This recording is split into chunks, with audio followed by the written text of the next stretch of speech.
Welcome to the Eric Erickson Show podcast, Hour 3. Greetings, conversationalists. It's Eric Erickson here, coming to you from beautiful Washington, D.C. It's been kind of chilly here. It rained last night when I got in. Beautiful view of the Capitol from where I am broadcasting from, way off in the distance. I have to confess something to you right now. When I take the road trips, that's where I wear out and I give you the good confessions. So my confession is, I'm a little. I won't say I'm punch drunk per se, but I'm hitting the wall. It's starting to be my regret that the phone system, I can't get it to work off my iPad to be able to take your phone calls because I could use the phone calls. I had like maybe 5 hours of sleep. Been in meetings nonstop today, and the moment I am out of here, I'm back into meetings. But I'm glad really to take this break because. Okay, the real confession comes out. So I'm in meetings with wonderful people who I know, who I like, who are friends. And I just don't like to be in these sorts of meetings. I don't know. It's very weird. I realize I'm more than in my mind I am. But I sit in these meetings with people who they're well-known people. Some members of the media, elected officials, and others. I'm like, why am I here? I kind of feel like I'm a fraud or something. It's uncomfortable. And I don't like the small talk of it. And it's all good stuff. It's been very informative. I can't really tell you what it's about. It's a super secret meeting of the vast right-wing conspiracy, reviewing different things. So debt limit is something we did talk about. But I don't know. I'm always uncomfortable. And I know I'm surrounded with people who like me. I'm always convinced everybody hates me when I go to these things, and I don't like them. But a buddy of mine, who is a dear friend, asked me, "Please come to this thing. Everybody wants you there, so I'm here." But I'm kind of glad to have this break to be with you guys. But I'm feeling myself wearing out a little bit. We got less than an hour. I can't make it an open container Friday because I would fall asleep. But there's a story in the Washington Post from Hit the Wires. Yesterday afternoon, and I missed it. The headline is How the Washington Establishment is Confounding Biden's Debt Ceiling Plan, from Jeff Stein. The subtitle, The White House wanted powerful business groups and nonpartisan organizations to side with it against House Republicans, but they have not.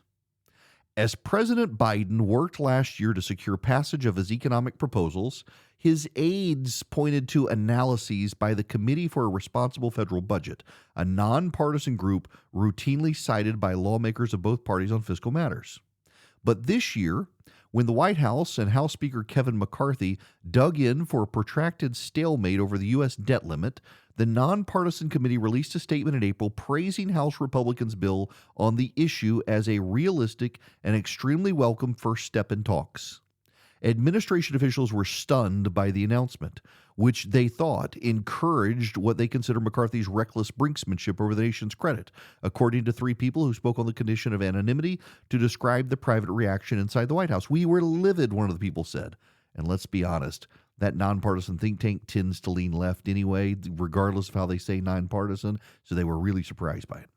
The frustration among Biden's aides reflects a pivotal dynamic in the debt limit fight that could prove crucial to whether the United States avoids a catastrophic default. The Republicans who control the House are demanding billions of dollars in spending cuts from next year's budget in exchange for raising the debt ceiling, the legal cap on how much the government can borrow to pay its existing bills. Biden has refused on principle, arguing the debt limit must be raised no matter what, while saying he's open to a separate discussion on the budget and spending. On Thursday, the Treasury Department reported that 1-month government bonds had sold at their highest yields ever, reflecting investor demanding a bigger premium for buying debt with increasing uncertainty as to whether or not it'll be repaid. The due date for those bonds falls the first week of June, when the government says it may no longer be able to keep up its financial maneuvers to allow more borrowing without a debt ceiling increase. Now, one last paragraph here. Biden officials had hoped they could win in part with the backing of powerful Washington allies outside the government, including establishment Republicans, the business lobby, and nonpartisan budget hawks that have traditionally warned against default. Y'all, these guys have completely screwed this up. I'm kind of stunned by how badly the Biden administration has bungled the debt ceiling fight. Just follow along with me here. They were convinced that the Republicans could never agree to anything. They saw the fight for Kevin McCarthy to become the speaker, and they concluded that that fight meant the Republicans would never be able to get anything done. And instead, the Republicans have gotten a lot done. And the Republicans have, in fact, raised the debt limit. The Democrats were counting on the fact that there was so much discord within the Republican Party, they would not be able to come to terms internally on some way to raise the debt ceiling. So I've mentioned this before. Let me explain it again one time to you. We've got a lot of new listeners out there. The Republicans have about 5 factions. You've got the committee leadership. Those are really the establishment. You've got the problem solvers, part of a bipartisan caucus of moderate Republicans. You've got the Main Street Republicans. Those are the progressive moderate Republicans. You've got the Republican Study Committee. Those are the conservative Republicans. You've got the House Freedom Caucus. Those are the most conservative members. And what McCarthy has done is he gets buy-in from all 5 groups on the parameters of the legislation. And if he gets buy-in from the parameters, he knows he's going to get the votes of the groups by and large, with a few exceptions. And everyone is bought in on the idea that there must be cuts. And if you've listened to the moderate and even the liberal Republicans, they've all said there must be cuts. If you listen to the nonpartisan budget hawks outside of Congress, they've all said we are spending too much. There's got to be some cuts.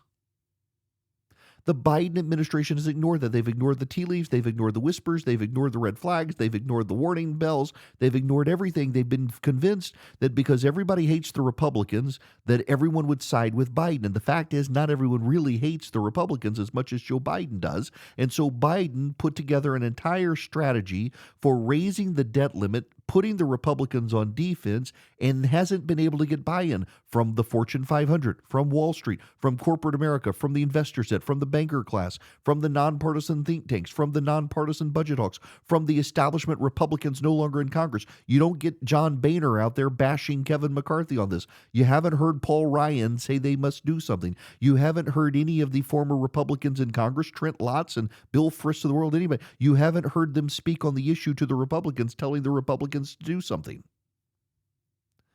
Because everyone understands that at $31 trillion in national debt, we can't keep charging to the credit card without paying off some bills. And that's the fundamental problem for the Biden administration. They assumed everybody would go along with them. They assumed everyone would have their back. They assumed everyone hated Kevin McCarthy. They assumed everybody hated the Republicans. They assumed the Republicans couldn't get anything done. They assumed the Senate Republicans wouldn't have the back of the House Republicans. Every single calculation they have made has been wrong.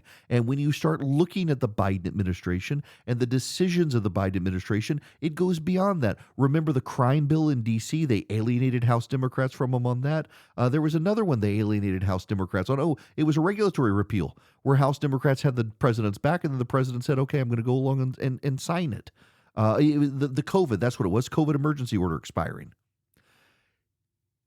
When Nancy Pelosi was in charge of the House and Chuck Schumer was in charge of the Senate, the Biden administration could let Nancy Pelosi, for all of her faults, a competent House Speaker. You and I may not like her politics. We may not care for her personally, but she got stuff done. She knew how to put people in a room and get legislation drafted. Joe Biden has not had to do that. And Joe Biden's team has not had to do that. And Joe Biden's strategy has consistently in the past alienated the House Democrats, and now suddenly you got the Republicans in there, and they were just convinced the Republicans would be too inept and too divided to get anything done. They badly miscalculated. They badly overshot on their strategy. And now you've got Joe Biden. Democrats are beginning to grumble he's going to sell out, that Joe Biden's the one who's going to cave, that Joe Biden is going to compromise. And they do not want Joe Biden to compromise. And there's a problem. Joe Biden was in Washington for 50 years before now. Most of that time, Joe Biden was in the United States Senate. And Joe Biden has been caught on video multiple times with debt ceiling fights, demanding cuts, demanding other issues be addressed, not just a clean debt ceiling. So Joe Biden cannot demand a clean debt ceiling increase when Joe Biden, the senator, never wanted a clean debt ceiling increase. He always wanted to tie it to something. Why is this Joe Biden different from that Joe Biden? The White House doesn't have an answer for it. This White House has screwed up. And that leads me to believe that there's never been strategic genius at the White House. I mean, I didn't think Ron Klain, when he was there, was very smart. It was always in my mind that they were allowing Nancy Pelosi to run the shop because Nancy Pelosi had to get stuff through the House, and she had a very small majority herself. And so the result is that Joe Biden is being exposed and his team is being exposed for not being very good managers of the legislation in Washington, not being very good managers of the partisan policy flow in Washington. They underestimated the Republicans so badly. And I think a lot of people overestimated the Biden team. And it turns out that the Biden team looked competent when Nancy Pelosi was in charge of the House and guiding their legislation through the House of Representatives. But Joe Biden, left to his own devices, screws up time and time again. Joe Biden and his new chief of staff, I can't even remember the guy's name. They're underwhelming. And the last chief of staff got us to record high inflation and wrecked the economy. And that suggests to me that if the Republicans are smart with their play in 2024, the Republicans can run circles around the Democrats because the Democrats have gotten high on their own supply. They're convinced they're better than they are, more competent than they are, and that their opponents are far less competent than their opponents actually are. That recipe of hubris and arrogance will be their undoing. Howdy, welcome back. It is Eric Erickson here nationwide. Now, this is sensitive for some of you. First, I should say this hour is brought to you by First Liberty Building and Loan wherever you are in the nation. If you're in charge of the finances of a business and you need that business to grow and you need $750,000 or more, reach out to First Liberty Building and Loan. FirstLibertyGA.com is the website. Tell them I sent you, FirstLibertyGA.com. This is for businesses, not individuals. If you're buying a building, building a building, growing a franchise, reach out, FirstLibertyGA.com.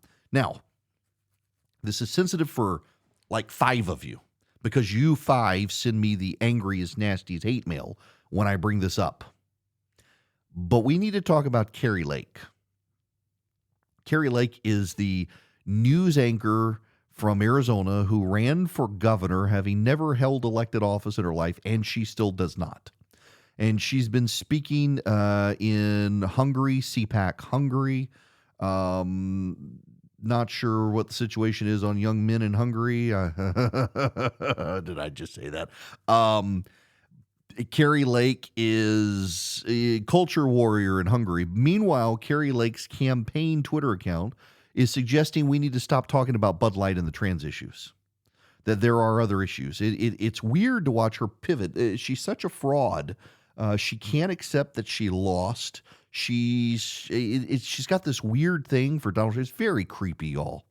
It's very creepy. I had high hopes for her as a candidate, but she literally on stage 3 days before the election in Arizona told McCain voters not to vote for her. Who does that?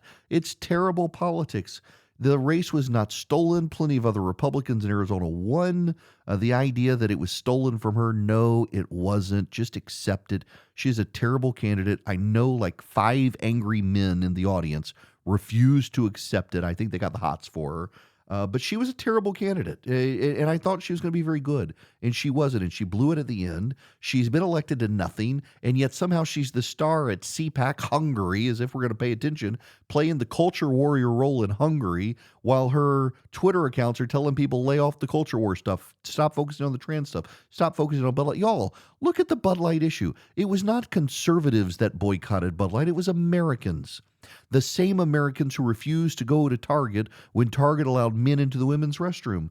The polling, this is something I can talk about from this meeting in Washington, the polling among married women with children in this country is so off the chains for the GOP on this issue, the Democrats can't even see it coming. Women with children do not want their daughters competing against boys in sports, particularly when their daughters a lot of times need the scholarships to go to college. Women do not want their daughters having to compete against boys. They don't want them hurt on the field. They don't want the boys in the girls' bathroom. The polling is so solid for the GOP, and yet you got Carrie Lakes out there saying, leave these issues alone, stop talking about these issues. We need to talk about other things. I think there is one person in the country who does need to move to crimes and jobs in the economy. That guy is Ron DeSantis. But that doesn't mean don't talk about what he's done. The issue for DeSantis, and I want to talk about this, is he's about to enter the race. When we come back, I'll talk about it a little more. But we all know what DeSantis has done. I mean, most Americans think the only thing he's done is go to war with Mickey Mouse. So I think he needs to pivot. But Republicans can't abandon the culture war. Now, that doesn't mean you should prioritize it over everything else. I've long said, I maintain, I'm convinced that I'm right, that the Republicans do need to focus on jobs, crime, the economy first. But that doesn't mean they don't need to talk about the culture stuff. They need to talk about the culture stuff. The polling outside of abortion's not good for the GOP right now. But all the other culture stuff is good. The transgender agenda, good. The indoctrination of kids, good. All of the stuff. And all you have to do is look at Bud Light and realize it wasn't just conservatives who boycotted. It was Americans. Conservatives don't have that level of clout. Conservatives can't organize a national boycott to impact sales in a company like that. They just simply haven't done it. Progressives, by the way, haven't been able to do it either, but the media disproportionately credits progressives for boycotts and suggests that impacts are caused by progressives. They never do that for conservatives. They never do, because they really know deep down neither the angry progressives nor the angry conservatives have that much economic clout. It's the middle, the moderates, the independents. They're the ones with the clout. They're the most of us in the country. And they're the ones rebelling. Same ones who rebelled against Target. The polling is there for us. For Carrie Lake to be in Hungary being culture warrior princess, while here in this country on her Twitter feed saying we need to ignore these issues and move to other stuff. And by the way, it is her team. No one disputes it's her team. There's been no hack. None of that. It's absurd posing. DeSantis, on the other hand, I think he needs to focus more on jobs, crime, and the economy. I want to talk about that when we come back, as people are already writing his obituary, and he hasn't even gotten into the race. All right, the last half hour of the show, and then I get more meetings. Aren't you happy for me? I hope you guys have a great weekend. I do actually want to watch the coronation tomorrow. I won't be able to. I got my buddy Cole wants me to speak to Frontline Policy. Somebody tell him I got the name of his group right. I'm going to speak in the morning. I don't even know the topic yet. I'll figure out the topic, but I'm going to be there. Okay, I want to talk about DeSantis while my brain is still working before I go deep dive into more polling stuff with all the people at these meetings. I'm trying not to spend as much time on the 2024 stuff, because I feel in many cases it's repetitive, and in most cases I'm already burnt out on 2024. Like I'm dreading having to get into it, and I realize the news will change and the dynamics will change. And I always feel like I think that when I am burnt out on a topic, you guys have to be burnt out on the topic. I realize I tend to engage in these topics a lot more than many of you engage in these topics, just because of the nature of the show and what I do for a living. But I'm fundamentally kind of bored of the topic already. However, that being said, I am really intrigued by the obituary of the DeSantis campaign being written. Larry Sabato is a broken man. Larry Sabato is Sabato's crystal ball. He's from the University of Virginia. He has, in the past few years, shown himself to be an extremely rabid partisan, which casts doubt on how he was ever fair to begin with. Well, he wasn't. He was always progressive. But the media has given him some level of clout to pretend to be fair when he's not. And the man doesn't like Republicans, despises Donald Trump. And he was on television the other day. I don't even want to play the clip. I don't want to hear his voice. But he was talking about how The DeSantis campaign, it's done. It's over. It hasn't even left the gate. It's already been aborted, et cetera, et cetera, et cetera. Those aren't his words, but that was it. That basically, what a clunker of a campaign. And that is the conventional wisdom. The conventional wisdom is that DeSantis has allowed Trump to get the leg up on him, that DeSantis, by refusing to campaign right now, has come off as weak. DeSantis's polling has collapsed, and clearly it's not recoverable. Trump has surged, but I just keep coming back to it. And I was having this conversation with a major national reporter the other day who you all would know, who was picking my brain on this because he's kind of flummoxed by it as well. All of the people who have written the obituary of the DeSantis campaign, and the man has not even declared his presidential candidacy yet. He hasn't even started his exploratory committee yet. And yet everyone is going, oh, the man is toast. The man is toast. He can't catch up. He can't do it. So here's my thinking. I don't have any inside knowledge. Haven't talked to his team. I know his team. I don't bother seeing. They don't leak anyway. There's no point. But the narrative is now set that DeSantis' team doesn't know what it's doing. DeSantis' team is in a league of their own, and it's a bad league you don't want to be in. They're having circles run around them by everyone else, including people who aren't even running for president. They're just that bad of a disaster. They're getting beat up by Mickey Mouse, who's turned the tables on them. Everything is bad. It's all terrible. He's already lost. He can't win. What if DeSantis gets in the race in a week or two? By the way, it's coming. It's going to be very soon.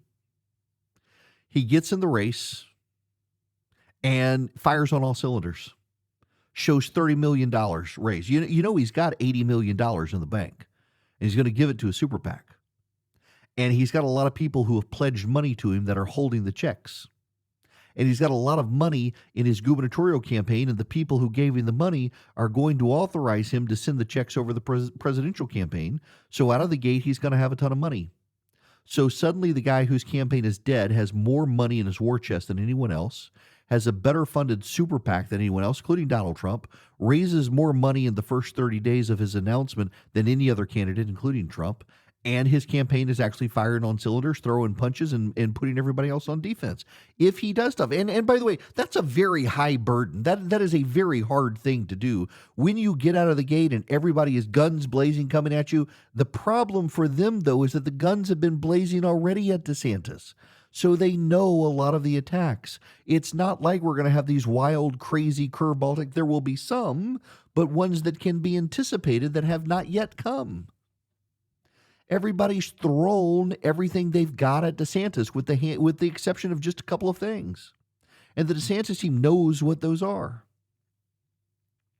Here's why I'm intrigued by this one. You do not wait. You don't wait. Because you know that when you are perceived to be a candidate and you wait, everyone else is going to attack you. Everyone else is going to define you. Everyone else is going to fundraise around your entry. Everyone else is going to do the oppo research. Everyone else is going to have the attacks ready to go. And the job is on day one to keep you on defense and make you stumble. That's it.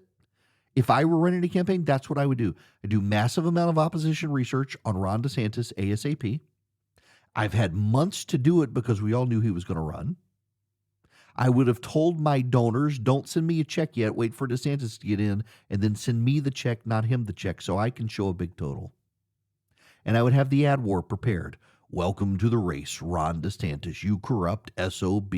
People are going to see you for who you are, and you're a terrible person, and look at all the people who died in Florida, and you say the economy in Florida is great, blah, blah, blah, blah, blah, blah, blah. Let me tell you this terrible story about Florida and how much I hate Florida, blah, blah, blah, blah, blah, blah, blah. I mean, that's what you do as a candidate. You anticipate these things. So I assume that the DeSantis campaign has anticipated all these things as well. And so the result is that they're coming into a race preparing to be attacked. And so many of the attacks have already been launched. They kind of know what the attacks are going to be. So they can strategize around them, they can respond to them. And they also, I guarantee you, because when I ran campaigns, I did this, they've hired researchers to research DeSantis themselves. Now, why do you do that? You want to be able to anticipate the attacks. You want to be able to anticipate. So what you do, you hire a research firm and you tell the research firm, I want you to find every bad thing possible on candidate X. And they do. And they find stuff and they try to put it in the most unfavorable light and they try to back it up. And they do copious amounts of research. I've gotten these books. I've built these books. I've made these books. I've leaked these books. It's what you do. And you do it on your own candidate as well. I had one candidate one time when I was running campaigns for office, was running a congressional race. The candidate was convinced he did not need to do opposition research on himself. He was absolutely convinced there was no reason. And I kept trying to tell him, I was like, sir, you have got to do opposition research on yourself. You have got to hire someone to dig into your real estate portfolio and your business background and everything else because you're going to get attacked and we need to anticipate it.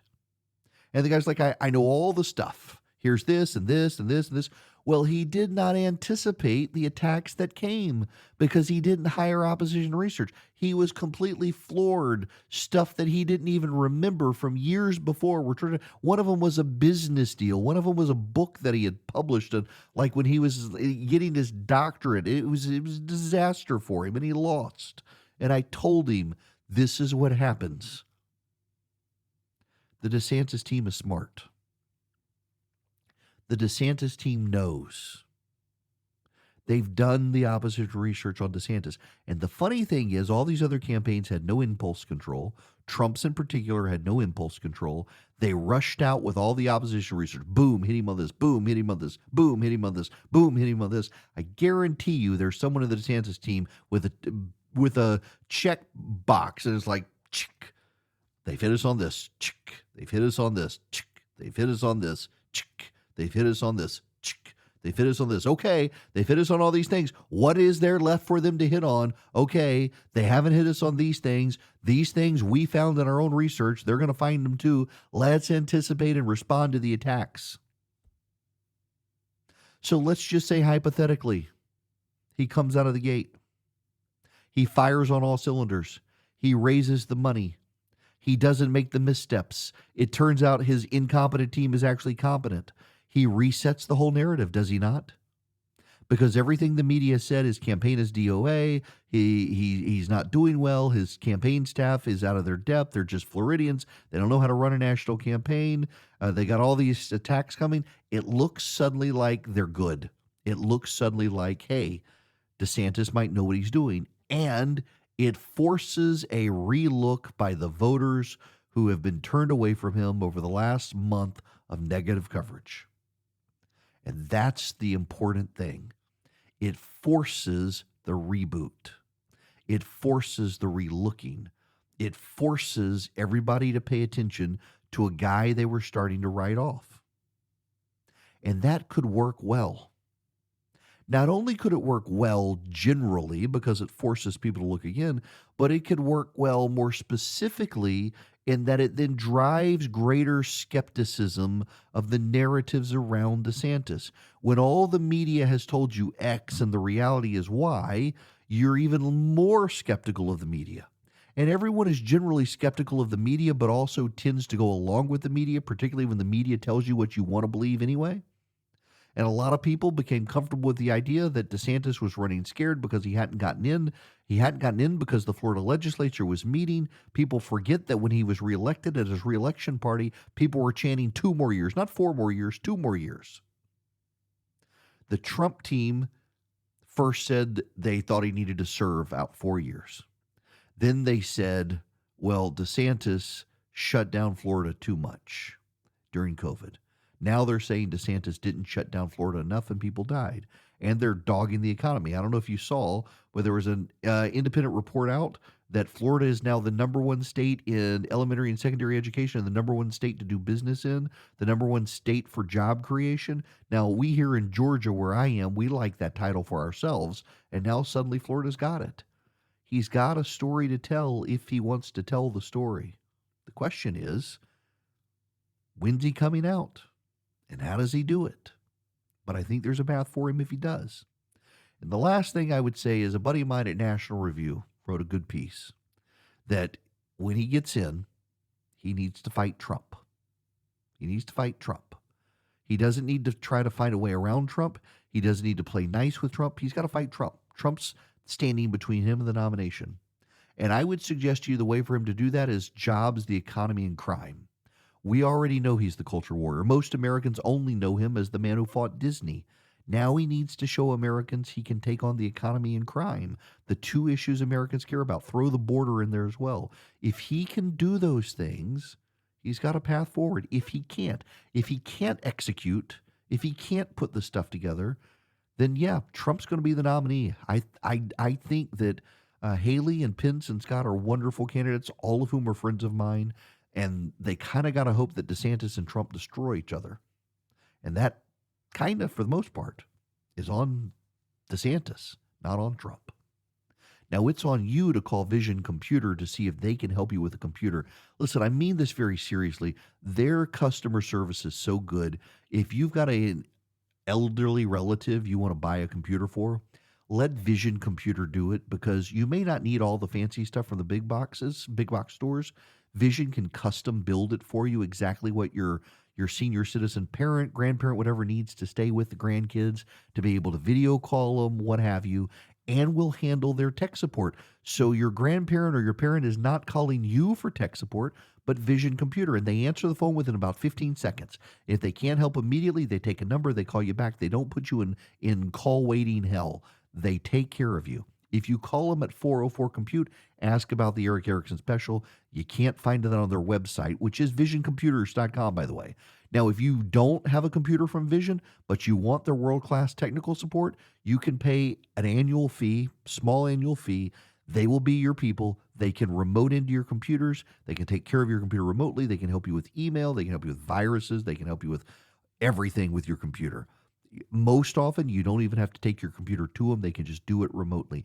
If you want them to build your computers for yourself, your office, your employees, your family, they are your tech support people with your computer. You get it for a year built in, and then small annual fee keeps them going. They answer the phone.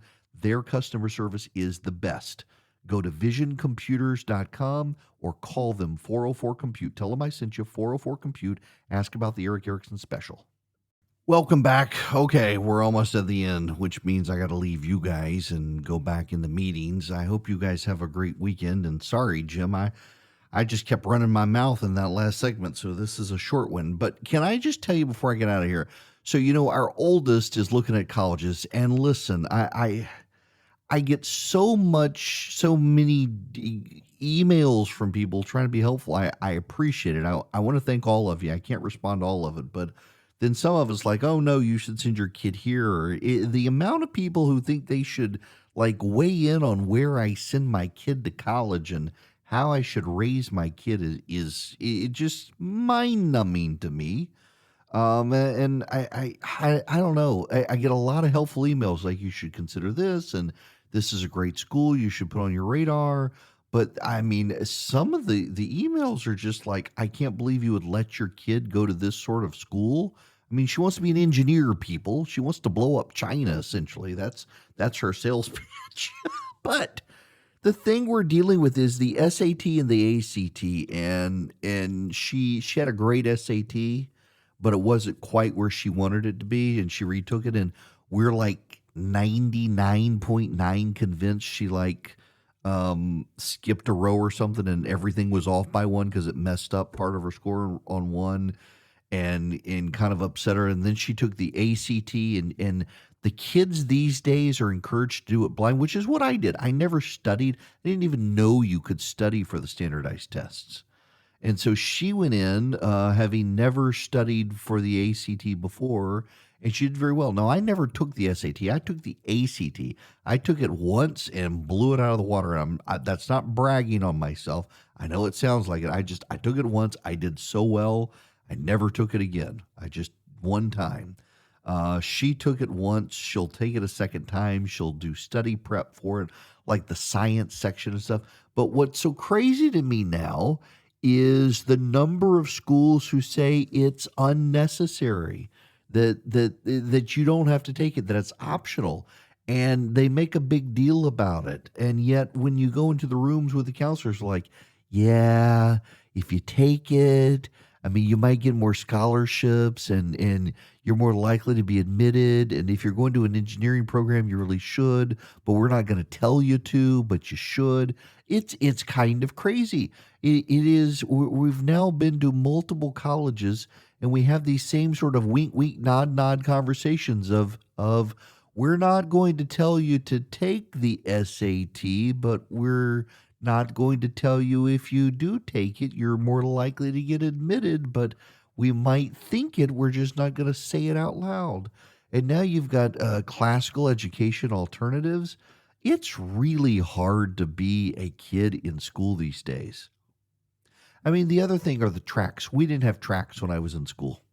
The collegiate track and the honors track, and the collegiate track really isn't the collegiate track. It's the track that you got to do if you don't want to go to college and you just want to get out of school. And the honors track is the track that you do if you really want to go to college and so that you're serious and take all the AP classes. And so it just, I feel bad for kids. It's so hard for kids to be kids these days, dealing with the stupid standardized tests and stuff. But I mean, literally, we interviewed with one college or saw one college. They're like, yeah, we want your transcripts. We want you to fill out the form. We want your test scores. We don't care about anything else. I'm like, maybe that's the one to go. We'll see. I'll keep you posted. All right. I got to go back to meetings. You guys have a great weekend. I will talk to y'all on Monday. Without the ones like you who work tirelessly to keep things running, everything would suddenly stop. Hospitals, factories, schools, and power plants, they all depend on you. No matter the weather, emergency, or time of day, you're the ones who get it done. At Grainger, we're here for you with professional-grade industrial supplies. Count on real-time product availability and fast delivery. Call, click Grainger.com, or just stop by. Grainger, for the ones who get it done.